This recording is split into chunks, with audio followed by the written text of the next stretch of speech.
السلام عليكم ورحمة الله وبركاته. النهاردة هنعمل مع بعض التورتة الجميلة دي. شايفين جمالها؟ والطعم بقى ايه احلى واحلى بكتير. التورتة دي النهاردة هنعملها من غير فرن، والنتيجة بتاعتها مضمونة. مضمونة يعني ايه؟ يعني عمرها ما هتفشل معاكي. ايوه، لان مقاديرها سهلة وطريقتها مضمونة بجد. شايفين الشكل عامل ازاي؟ شكلها بجد رائع، وطعمها بقى ايه خيالي وهمي يعني. يستحيل حد هيصدق ان انت عاملاها في البيت. يلا بينا نعملها مع بعض بتكلفة قليلة جدا في البيت، غير اما بنشتريها من المحلات بسعر عالي جدا. معايا كيلو بسكوت نص سادة ونص كاكاو، ومعايا هنا كوبايتين حليب، حلة فيها كوبايتين حليب. هضيف عليهم نص كوباية سكر و2 صفار بيضة ومعلقتين كبار نشا. هقلب الخليط ده كويس كده على البارد بمضرب سلك لغاية ما يدوب السكر والنشا في الحليب والبيض كمان. بعد كده هرفعه على النار، نار هادية، مع التقليب المستمر. يعني افضل اقلب فيه طول ما هو على النار عشان ما يكتلش معاكي ويطلع كريمي وناعم. شايفين القوام كريمي ازاي؟ لغاية ما يوصل للقوام ده. طبعا لغاية هنا كده وكل حاجة سهلة جدا وكل حاجة متوفرة عندك في البيت. معايا بقى معلقة كبيرة زبدة، هضيفها للخليط ده وهو سخن، وهقلب لغاية ما تختفي الزبدة. بمعلقة خشب بقى خلاص مرحلة التكتلات انتهت، فمش هنستخدم مضرب سلك. بمعلقة خشب كده وهدوب الزبدة. بعد كده هضيف نص كوباية شوكولاتة خام ورشة فانيليا. هحط بقى الشوكولاتة، شوكولاتة مطبخ عادية خالص 80 جرام، واللي ما عندوش ميزان يحط نص كوباية. هقلب كويس قوي لغاية اما الشوكولاتة تدوب معايا ويبقى الخليط متجانس وما يبقاش عندي قطع شوكولاتة لسه ما دابتش بالشكل اللي انتوا شايفينه ده. شايفين بقى القوام عامل ازاي؟ وبجد كريمية وجميلة قوي. هي دي اللي احنا هنحتاجها معانا علشان نعمل بيها التورتة بتاعتنا. اظن كده سهلة جدا. معايا هنا بقى كوباية حليب متلجة، هضيف ليها نص كوباية سكر وهقلب كويس لغاية ما يدوب. وبعد كده هحط كوباية كريم شانتيه خام. الكريمة الخام طبعا انا بجيبها من عند الخامات الحلواني. انا بقى الطريقة اللي انا بقول لكم عليها دي طريقة المحلات الكبيرة، بيعملوا المقادير دي. فعمرك لو عملتي المقادير دي عمر الكريمة ما هتطلع معاكي خفيفة ولا تقيلة، هيطلع قوامها مظبوط جدا جدا. ممكن تستبدلي كوباية الحليب بكوباية مية، يعني نص سكر كوباية حليب او كوباية مية وكوباية كريمة خام. كريم شانتيه الخام اللي بجيبه بيبقى من غير سكر. هنبدأ هنا بقى في البولة دي هنعمل صوص الشوكولاتة. انا حطيت نص كوباية سكر وكوباية حليب ونص كوباية كاكاو خام. هفضل اضرب كده بقى بالمضرب. ممكن تعملي في الخلاط عادي، وفي الخلاط اسهل طبعا. ولو عملتيه في الخلاط برضو الخلاط بيبقى شغال، وبتنزلي بسرسوب زيت كده لغاية اما القوام يتقل معاكي بالشكل اللي انتوا شايفينه ده. زي ما انتوا شايفين انا بضيف الزيت وانا بضرب بالمضرب. سهلة جدا وما خدتش وقت معانا، بس طبعا في الخلاط بتبقى اسرع كتير من المضرب. شايفين القوام اللي احنا شايفينه ده القوام المطلوب اللي احنا عايزينه. واحنا في الشتاء شوية كده لو انا ركنته والجو برد بيتقل شوية، وبعدين لو حطيته في التلاجة هيبقى تقيل. احنا مش عايزينه، احنا عايزينه بالقوام اللي احنا شايفينه ده عشان نقدر نحطه على التورتة بتاعتنا. ده بقى الكريمة اللي انا عملتها معاكم. هضيف لها نص كوباية كريمة حلويات الجاهزة، وهضرب بالمضرب لغاية اما الاتنين يندمجوا مع بعض كويس بالمضرب الكهرباء كده. شايفين قوامها عامل ازاي؟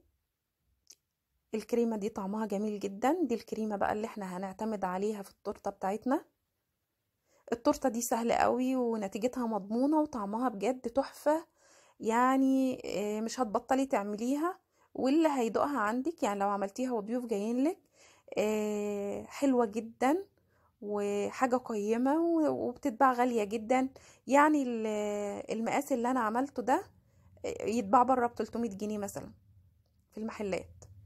انا جبت طاجن كده او اي صينيه موجوده عندك، وبعدين بغلفها ببلاستيك راب، علشان طبعا لما بتغلفيها ببلاستيك راب وتبداي ترصي البسكويت ما بيتزحلقش معاكي في الصينيه، بيفضل ثابت مكانه. وكمان لما بتيجي تطلعيها التورتايه وتقلبيها بتتقلب معاكي بسهوله.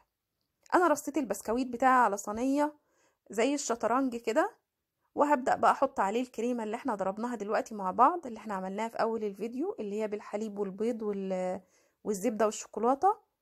هبدأ كده احط على كل بسكوتة معلقة صغيرة، وبعد كده هفرد الكريمة ديت على البسكويت بمعلقة فرد الزبدة او بمعلقة صغيرة او بسكينة صغيرة، المتاح عندك والموجود.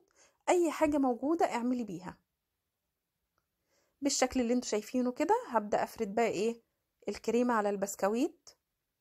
هو اول طبقة بس يا جماعة بتعملوا الحركة دي، بعد كده بقى ايه هنشوف مع بعض هنعمل ايه. هتلاقوا الطريقة سهلة جدا. على فكرة انت ممكن تقعدي على كرسي في المطبخ، وزي ما انا قاعدة دلوقتي وبعملها معاكم، وبعدين تخلي ولادك يساعدوكي. هيتبسطوا جدا بان هم يقعدوا يرصوا البسكويت كده زي الشطرنج، واحدة بني وواحدة بيضة، وبالنسبة لهم هيبقوا مبسوطين جدا وهيتسلوا في الوقت ده. يعني ممكن تشغلوا ولادكم معاكم فيها، وممكن انتي لو عملت الكريمة هم يعملوها عادي. شايفين سهلة جدا، ومش عايزة اقول لكم بقى طعمها بجد لازم تجربوها، طعمها جميل جدا جدا جدا. وبعدين بدل ما تشتريها من بره بالسعر الغالي ده، يعني اصغر من اللي انا عملتها دي بتتباع ب250، فانتي لما تعملي دي في البيت، يعني دي بتتباع بره ب300 جنيه، وعلى حسب طبعا المحل اللي انت شارياها منه. فانتي عملتيها اهوت في البيت ما كلفتكيش حاجه. شايفين اول طبقه انا رصيتها اللي كانوا مرصوصين على الصينيه، عملوا لي 3 طبقات اهو قدام بعض. هبدا بقى كده بسباتيولا واوزع الكريمه وهم مكانهم كده بقى، مش هحتاج صينيه وافرد عليها. شايفين سهلة جدا بقى. بعد كده هتلاقيها بتخلص معاكي بسهولة ومش هتاخد منك وقت. البسكوتة البيضة حط قدامها واحدة بالكاكاو، واللي بالكاكاو حط قدامها واحدة بيضة، وهفضل بقى الف كده الدايرة لغاية اما تخلص، وهكرر اللي انا عملته زي ما بقول لكم كده. سهلة جدا مش هتاخد منك وقت، والنتيجة مضمونة 100%. مفيش حاجة اسمها انها تبوظ منك. وكمان لو جايلك ضيوف هتتباهي بيها جدا قدام ضيوفك، ومش هيصدقوا ان انت عاملاها في البيت، هيفكروا ان انت شارياها كمان من بره، لان طعمها بجد غني كده وجميل، طعمها حلو قوي. يا ريتكم معايا بقى كنت دوقتكم كلكم. جميلة جدا لازم تجربوها. هبدأ بقى اعمل بالشكل اللي انتوا شايفينه ده. على فكرة ما بتكلفكيش في البيت حاجة خالص، يعني البسكويت النص كيلو ب15 جنيه، يعني احنا جايبين كيلو ب30. والكريمة طبعا حاجتها موجودة في البيت، يعني ما تيجي تحسبيها مش هتكمل 100 جنيه. وشوفي احنا بنشتريها من بره بكام بقى، يعني شوفي انت وفرتي فلوس قد ايه، وكمان عملتيها في البيت مضمونة، عاملاها بايدك وضامنة نظافتها وجودتها. كفاية انها من عمايل ايديكي. ولادك يساعدوكي فيها، سهلة جدا بالشكل اللي انتوا شايفينه ده، هيعتبروها تسلية. لو بسكوتة اتكسرت منك مفيش مشكلة عادي، مع الكريمة مش هتبان.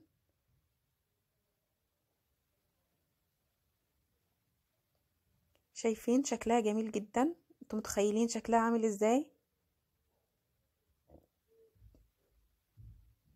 اهو بالكريمة كده وبالسباتيولا.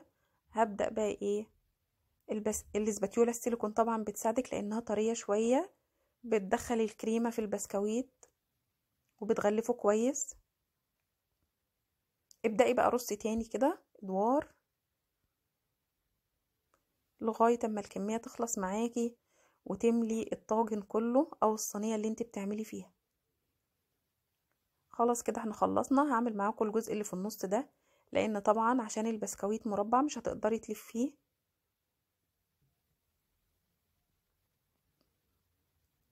فتابعوا معايا عشان تشوفوا الجزء اللي في النص ده هعمله ازاي. اهو بالشكل ده. لو اتكرر بسكوتين لنفس اللون ورا بعض مفيش فيها مشكلة خالص، مش هتأثر معاكي في الشكل النهائي ولا وقت التقطيع. بجد جربوها، حلوة قوي قوي وهتعجب ولادكم كتير. طعمها حلو وسهلة، ما بتاخدش وقت خالص. انا بعد ما اخلص الصينية دي هغلفها وهحطها في التلاجة. لو اتحطت في التلاجة بتسيبيها من ساعة ل3 ساعات في التلاجة، ولو حطيتيها في الفريزر ساعة واحدة وتبدأي تكمليها. شايفين انا رصيته صف كده ورا بعضه. الجزء اللي في النص ده اللي انا كنت عايزة اوريهولكم وعايزاكم تكملوا معايا، وما تسيبيش اي جزء فاضي. لو بقي عندك نص بسكويتة حتى حطيها، المهم ما تسيبيش اي مكان فاضي وتكملي الصينية بتاعتك لاخر جزء فيها زي ما انا بعمل كده. شايفين انا بحط ساعات 3/4 بسكوتة، نص بسكوتة.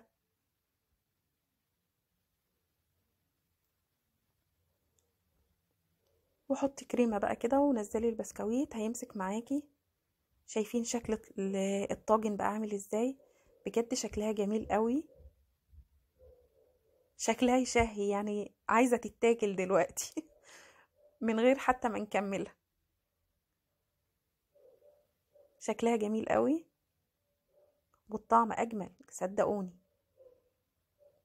خلاص كده انا قربت اخلص الصينية، خلاص خلصت. هاجي بقى الكريمة اللي معايا الباقية.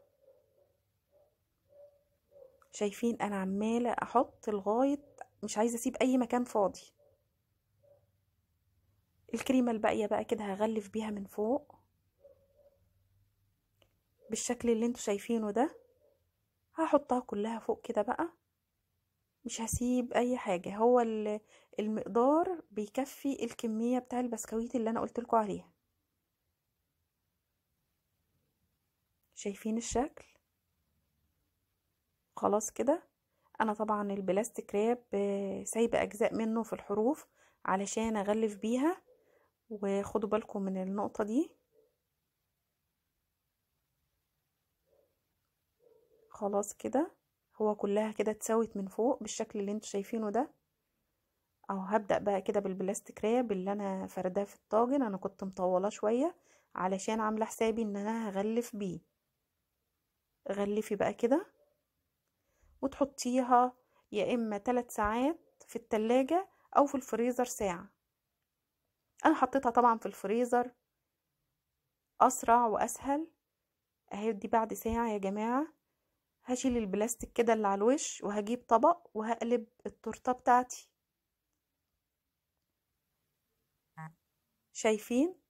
سهلة قوي. ايه رأيكم بقى؟ شايفين شكلها بقى عامل ازاي؟ جميلة جدا. هجيب منديل بقى كده كلينكس المطبخ وهمسح الطبق بتاعي من البلاستيك الراب اتبهدل. همسحه كده كويس وهنضف الطبق بتاعي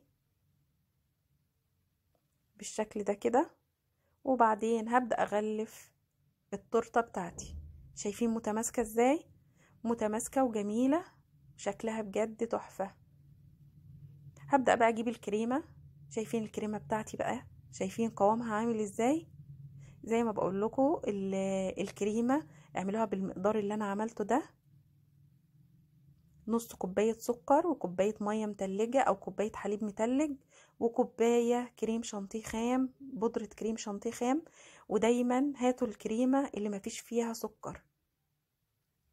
اللي مفيش فيها سكر بتديكي كمية كبيرة، يعني الكوباية دي بتبقى ربع كيلو كريم شانتيه، هتديكي كمية كبيرة. وهتحطي السكر اللي انت عاوزاه، بس المقدار اللي انا بقولكوا عليه ده المقدار المظبوط للكريمة. وعشان الكريمة تطلع معاكي بالقوام ده. شايفة قوام الكريمة عامل ازاي؟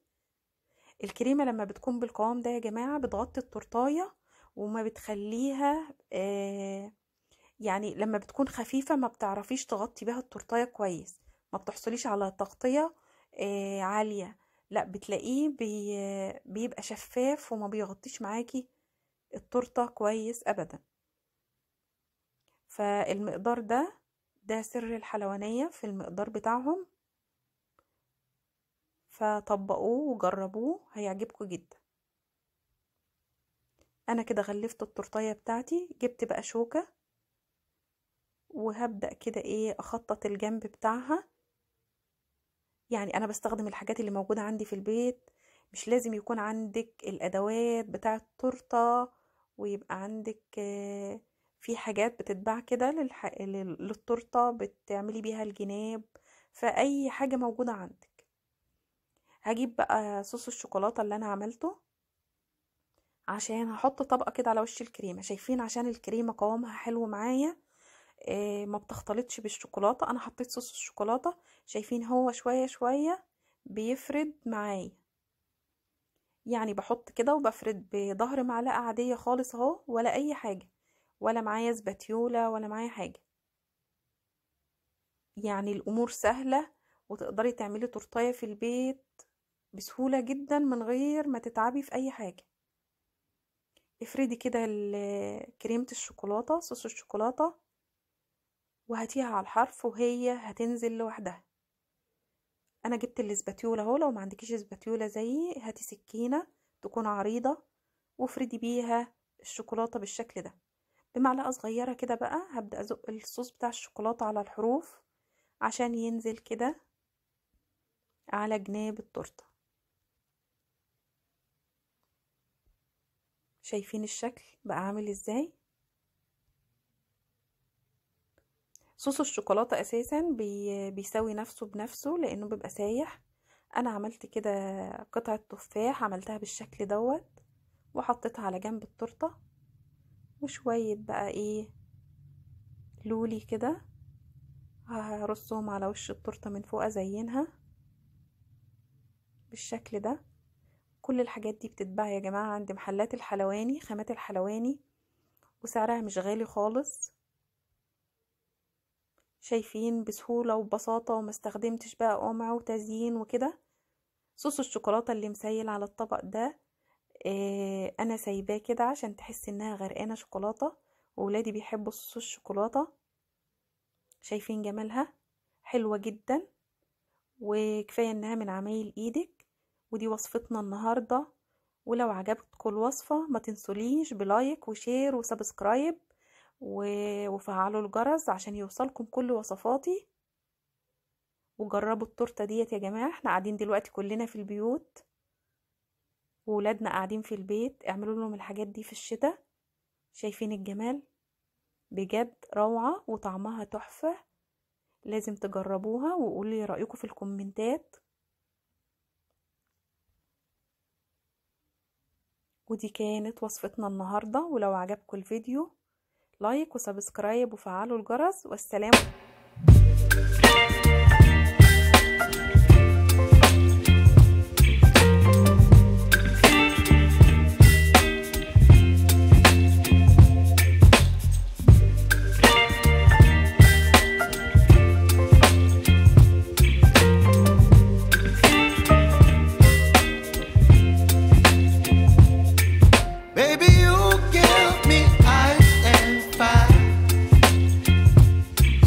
Me wind and rain, you're some kind of bird.